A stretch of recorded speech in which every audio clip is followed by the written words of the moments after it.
Për shumë, ne bëjmë debat tani për diellën. Okej, është mirë, por unë kam marrë një mësim në leadership që përpara se të vraposh, duhet të mësosh të ecësh. Pra, unë ngrit një e-government, pa patur cyber security, duke qenë të ekspozuar edhe ndaj vendeve armiqësore. Iku kjo. E dyta, kam shkruar tani, absolutizohet shërbimi online. Vetë dhe banka, po bankat e mbajnë një sportel.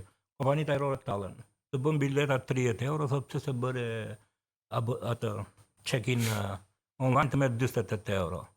Merr një valizhe dorë edhe një 20, okej, do paguash një dorë mbi biletën, thotë bën 70 euro.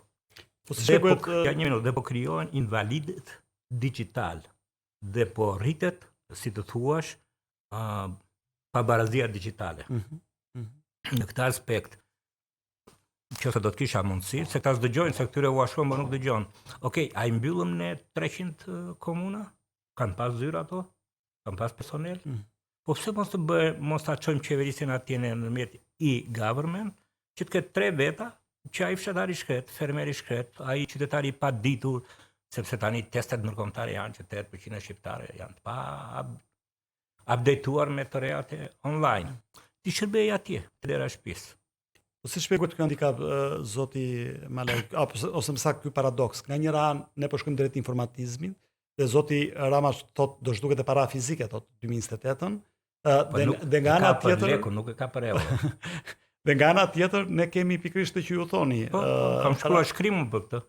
Pra kemi një hendek këtu të Shiko, qeverisja e Ramës është qeverisje me emocion dhe më pushtet. Jo, po shton numrin e personelit në ana tjetër. Ndërkohë që duhet ishte kundërta, duhet të redukojë. Patjetër, dhe në të gjitha studimet që janë bërë për efikshmërinë e inteligjencës artificiale, sipas llojit të punës së thjeshtë të nivelit të parë, entry, do të reduktohen 40 deri në 60%. Por ekspertët thonë, kjo nuk do të thotë shkurtim punojësish. Rikualifikim. Dhe luftën me inteligjencën artificiale e humbet vetëm ai që se përdor.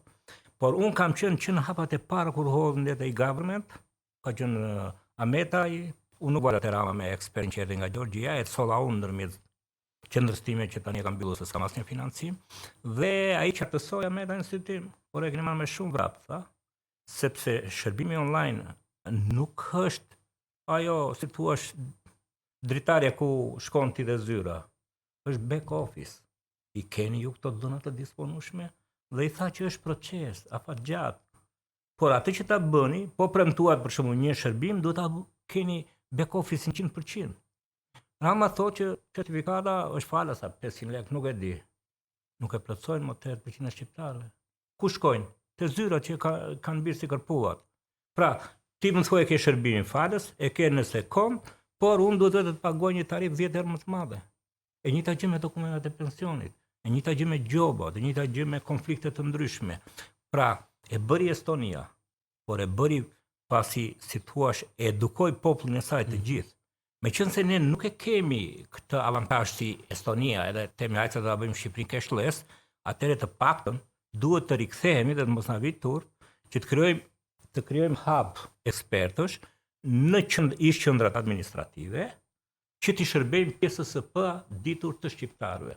Qëse ne e fshejmë, si thua, varfërinë tonë digjitale, ne vrasim njerëzit.